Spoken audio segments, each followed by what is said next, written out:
Sie tragen den Ball vors Tor und das machen sie perfekt. Das war wunderbar und wunderschön gespielt.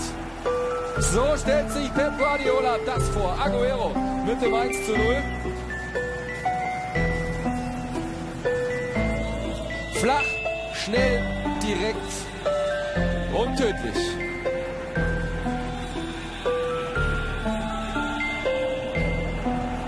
Wunderbar von Silva, Garcia, Agüero.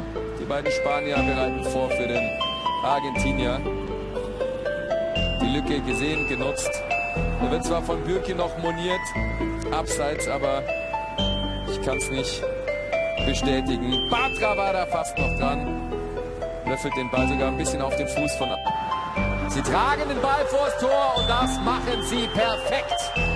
Das war wunderbar und wunderschön gespielt. So stellt sich Pep Guardiola das vor. Agüero mit dem 1:0.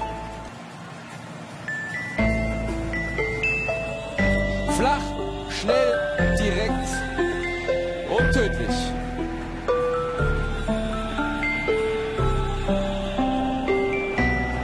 Wunderbar von Silva, Garcia, Agüero. Die beiden Spanier bereiten vor für den Argentinier. Die Lücke gesehen, genutzt. Er wird zwar von Bürki noch moniert, abseits, aber ich kann es nicht bestätigen. Bartra war da fast noch dran. Löffelt den Ball sogar ein bisschen auf den Fuß von.